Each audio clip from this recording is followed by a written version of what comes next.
Di mata orang lain, ini hanyalah sekotak susu. Tapi di matanya inilah kunci untuk kabur. Ia mengupasnya, mengeluarkan bagian film tipis, dan mengeluarkan film tipis ini lalu dibersihkan. Saat akan keluar, diam-diam menempelkannya di kunci rahasia sel. Jadi pada saat penjaga menekan kode tersebut, jarinya ikut menekan 4 tombol itu. Sekali lagi ia melambaikan film itu. Dia mendapat 4 angka. Jadi, mungkin ada 24 kunci kombinasi. Selanjutnya adalah mencoba kata sandi. Tapi bagaimana cara menyentuh kunci ini? Dia meremas kertas toilet menjadi bola-bola kecil. Kemudian meremas pasta giginya. Sama seperti itu dia membuat banyak hal. Kemudian menggunakan kertas kado. Terus meremas dan mengencangkannya. Sebuah bola bundar besar direkatkan. Saat penjaga membantunya melepas borgol, dia segera memasukkannya ke lubang di jendela kecil. Begitupun jika sipir mengunci jendela kecil itu, masih mungkin untuk dibuka. Dari jendela kecil, ia mengulurkan tangannya dan mencoba kata sandi. Paling banyak adalah 24 kali, dia bisa melakukannya dengan benar dan cepat. Untuk mencegah kamera menangkapnya, pertama-tama, dia harus tahu apa yang dilakukan para penjaga. Jadi dia mendengarkan suara di luar setiap saat. Melalui suara, saat pintu dibuka dan ditutup, dia tahu. Para penjaga setiap hari setelah membawanya ke sel, akan keluar untuk mengobrol dan merokok bersama. Jadi ada waktu 1 menit setiap hari. Tidak ada kamera pengawas. Ini adalah celah yang dia cari. Tetapi ketika dia keluar dari penjara dan apa yang harus dilakukan selanjutnya? Jangan meremehkan Ray Breslin. Dia tahu itu untuk melarikan diri dari penjara dengan sukses. Akan ada 3 faktor. Struktur denah penjara, dan di luar harus ada yang membantunya. Dia sudah tahu aturannya. Untuk tata letaknya, dia sudah memahaminya. Begitu dia keluar penjara, dia pergi kemana-mana untuk mengamatinya. Penjara yang ketat ini ada kelemahan, yaitu stasiun pemadam kebakaran di sebelah penjara. Hanya ada satu masalah, hanya ruangan hitam kecil itu yang ada di dekatnya. Jadi dia mengambil inisiatif untuk menimbulkan masalah. Memukul orang jahat sampai terluka. Para narapidana dipenjarakan di sebuah ruangan hitam kecil. Itu sebabnya ketika dia mencoba kodenya, dia meninggalkan ruangan hitam itu. Menemukan ventilasi ke stasiun pemadam kebakaran. Dia memanjatnya. Ketika para penjaga melalaikan tugasnya, dia naik dari sisi ini ke atas pipa ventilasi. Mendatangi stasiun pemadam kebakaran. Dengan cepat mengganti bajunya dengan baju pemadam kebakaran yang tidak terpakai di sini. Sekarang harus ada faktor ketiga. Cadangan. Ia sudah membuat janji dengan rekan satu tim dari luar. Pada titik ini sebuah mobil kecil akan meledak. Ada kebakaran, maka truk pemadam kebakaran akan diberangkatkan. Dia segera bersembunyi di bawah mobil pemadam kebakaran. Ia pergi dengan mobil ke tempat kebakaran terjadi. Muncul dari bawah mobil. Ketika setiap orang sibuk, tidak ada yang memperhatikannya. Masuk ke mobil rekan satu timnya. Ia berhasil kabur. Benar. Dia bukan seorang kriminal, tapi seorang ahli melarikan diri dari penjara. Dipekerjakan oleh Biro Penjara Federal untuk menguji secara nasional tingkat keamanan setiap penjara. Metode pengujiannya adalah menggunakan identitas palsunya untuk masuk penjara, kemudian mengandalkan dirinya sendiri untuk keluar. Dalam 7 tahun dia memeriksa keamanan di 15 penjara. Tidak ada tempat yang bisa menahannya. Sampai suatu hari, orang dari Chia mendatanginya. Ia mengatakan ada penjara yang sangat misterius, terutama menahan penjahat yang tidak ingin diterima oleh negara manapun. Chia ingin memeriksa apakah penjara ini aman atau tidak. Tetapi mereka tidak tahu di mana penjara ini. Ini adalah misi yang berbahaya. Ray Breslin setuju dengan mereka. Segera tanggal penangkapan tiba. Sebelum berangkat, takut terjadi sesuatu, bawahan juga memberi alat pelacak GPS di lengannya. Baru saja melangkah keluar, Ray Breslin segera ditangkap. Tapi dia tidak menyangka, orang-orang ini menggunakan kekerasan dengan cara yang tidak biasa. Pertama menggunakan pistol untuk menjatuhkannya. Setelah itu semuanya sepertinya sudah direncanakan. Langsung menggunakan pisau untuk mengeluarkan GPS. Kemudian obat penenang dimasukkan ke lehernya. Membuatnya tidak sadarkan diri. Menunggu sampai dia sadar kembali. Dia bertemu dengan seorang kepala penjaga dengan setelan jas dan sepatu kulit. Ray Breslin merasa tidak tahan. Dia berkata bahwa itu terlalu kejam, dia tidak bisa melakukannya. Kemudian memberi isyarat bahwa Sari meminta sipir untuk membebaskannya.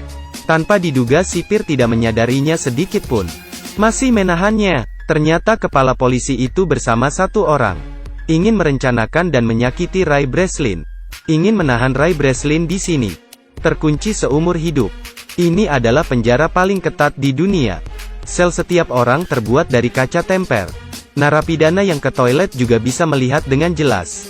Tidak perlu menyebutkan tindakan kecil apapun. Sel itu dibangun di udara. Metode penggalian tradisional sama sekali tidak bisa dilakukan. Di ruangan tertutup 100%. Tidak ada yang bisa menyentuh sinar matahari. Jumlah penjaga penjara beberapa kali lebih banyak dari jumlah narapidana. Semuanya bersenjata lengkap. Topeng itu mencegah mereka berbicara dengan penjahat. Ini untuk menghindari tindakan komunikasi pribadi. Penjara ini memiliki ratusan ribu kamera. Ada juga kamera berbentuk lingkaran. Bergerak kapan saja. Dapat melihat siapapun yang diinginkannya. Tapi sel ini bahkan lebih menakutkan. Selalu menyalakan lampu yang sangat terang. Jika pernah dipenjara di sini, matamu tidak akan terbuka. Bahkan lebih panas dari sauna. Ini benar-benar penderitaan. Ray Breslin melihat penderitaan di sini. Mencoba mengamati struktur sel. Menghitung cara untuk memecahkannya. Menunggu dia memikirkannya. Dia kelelahan dengan hipoglikemia karena kehilangan darah dan dehidrasi. Tapi dia masih menemukan celah yang dia inginkan. Tidak salah, itu adalah paku keling di lantai. Dia punya rencana. Pembobolan penjara tidak bisa tanpa asisten. Aturan lama, pertama adalah mencari teman baru. Tidak perlu menunggu Ray Breslin tersenyum. Ada seseorang yang datang untuk berteman dengannya lebih dulu. Rekan satu timnya adalah tangan yang berotot. Namanya adalah Emil. Dia sepertinya telah melihat keberanian Ray Breslin dengan jelas. Begitu dia tiba, dia bertanya apakah dia membutuhkan bantuan. Ray bilang dia ingin sepotong logam. Emil mengatakan ini tidak mungkin. Ray berkata jika kamu tidak memberiku, aku tidak akan berteman denganmu. Jadi Emil tidak punya pilihan selain masuk ke ruang interogasi. Dengan panik mengejek sipir di sana. Kepala penjara marah. Meminta penjaga menghukumnya dengan siksaan air. Mereka mengambil selang untuk menuangkan air ke mulut Emil. 10 detik kemudian, dia hampir tenggelam. Tapi sekarang dia mendapatkan apa yang dimiliki ruang interogasi. Mengambil tutup lubang. Setelah selesai, dia menyerahkan tutup itu kepada Ray. Ray menganggapnya sangat hebat. Jadi dia bercerita tentang identitasnya sebagai kepala penjara. Dan juga menceritakan pengamatannya, pemahamannya. Ternyata dia tahu, konstruksi di dalam sel sebagian besar lurus ke atas. Bisa dikatakan, sangat mungkin ada tanah. Selanjutnya, suara air terdengar di bawah sel. Dia berspekulasi bahwa ada pipa air di sana. Ini pastinya adalah jalan keluar. Kemudian mereka harus kembali ke sel. Setelah perencanaan, segera mulailah ia mengambil tindakan. Emil bertanggung jawab untuk memulai perang. Ray mencengkeram sepotong roti di tangannya. Dengan sangat cepat petugas datang. Mereka semua dibawa ke sel dengan cahaya terang. Baru saja masuk, Ray segera membuka tutup yang diberikan Emil padanya. Pantulan cahaya yang kuat, bersinar di paku keling. Tunggu sebentar, mengapa hal ini sangat bercahaya? Ternyata dia pernah memolesnya dengan pasta gigi sebelumnya. 10 detik kemudian, 100 derajat Celcius menyebabkan tiang mengembang sebesar 0,03 cm3. Segera muncul, Ray dengan cepat menariknya keluar. Kemudian melakukan hal yang sama dengan 3 kancing lainnya. Selesai. Dia memasukkan roti ke dalam mulutnya. Pada saat yang sama mengisyaratkan perhatian Emil. Emil mulai berteriak. Seperti yang diharapkan, kepala penjara segera menoleh padanya. Ray segera berdiri, menempelkan roti kunyah ke kamera. Memblokir pandangan. Lalu dia membuka lantai itu. Turun ke bawah. Dia turun ke ruang di bawahnya. Kemudian memanjat pipa air. Menunggu dia naik ke puncak. Membuka penutupnya. Keluar. Dia sangat terkejut dan tercengang. Ini tidak di bawah tanah seperti yang dia duga. Tapi itu adalah samudera yang tak terbatas. Dia berada di dek kapal tanker raksasa. Selain itu, ada penjaga di mana-mana. Kabur ke laut? Tidak mungkin kabur. Dia hanya bisa kembali. Padahal mereka sudah tahu lokasinya. Tapi dia pada dasarnya tidak bisa memikirkan cara untuk melarikan diri. Terkurung di tengah laut. Sangat sulit untuk terbang. Ini adalah sebuah pikiran yang dangkal. Kepala penjara menemukan paku keling. Menemukan upaya melarikan diri oleh Ray Breslin. Memulai penyiksaan untuk mengasingkannya. Dia baru saja pergi tidur. Para penjaga segera mengetuk jendela dan mencegahnya tidur. Menunggu sampai dia sangat lelah sampai dia pingsan. Para penjaga datang untuk memukulinya lagi. Memukulnya sampai dia sadar kembali. Alhasil, setiap hari Ray Breslin selalu dalam keadaan koma. Setelah sedikit nafas, dia pingsan. Tidak lama setelah itu, ia perlu pergi ke dokter. Setelah pemeriksaan, dokter mendecakkan lidahnya. Tapi meski begitu, Ray Breslin masih tidak mudah dikalahkan. Menunggu sampai mereka berhenti menyiksa, dia terus memikirkan cara. Setiap hari dia makan nasi. Di atas meja makan, dia selalu diam-diam menciptakan alat untuk melarikan diri dari penjara. 2 lensa kaca, pulpen, selembar kertas karton keras, dicolokkan kembali ke tabung kaca. Benda-benda yang baru dibuat ini disebut kaca heksagonal, khusus digunakan untuk pengukuran arah. Kemudian mereka membawa seorang rekan baru. Dia berpura-pura berurusan dengan kepala sipir. Sebagai imbalan untuk naik ke dek. Tiba di atas dek, segera gunakan kaca heksagonal Ray untuk menentukan arah. Ketika Ray Breslin mendapatkan nomornya, ia langsung melihat bahwa kapal itu berada di daerah yang tidak berangin. Dia mengamati bahwa tutup saluran berlawanan arah jarum jam. Jadi mereka ada di belahan bumi utara. Berdasarkan penilaian iklim sedang yang lembab, kemungkinan besar ini adalah pantai Maroko di Afrika. Langkah selanjutnya adalah menemukan seseorang untuk membantunya menyebarkan berita. Ray langsung teringat pada dokter yang wajahnya selalu menunjukkan ekspresi tidak senang. Jadi dia menyuruh Emil untuk menikamnya. Kemudian pergi ke dokter untuk menjahit lukanya. Berpura-pura sakit sesekali. Mendatangi dokter untuk muntah. Tentunya ini membuat dokter akan merasa sangat tertekan. Mengungkap identitas aslinya kepada dokter. Memintanya untuk memeriksanya sedikit. Tak lama kemudian, hati nurani sang dokter pun terganggu. Membuat keputusan untuk membantunya melarikan diri dari penjara. Dia memperkenalkan perpustakaan mereka kepadanya. Menyerahkannya ke bawahan Emil. Semuanya diatur dengan baik. Akhirnya waktu untuk melarikan diri telah tiba.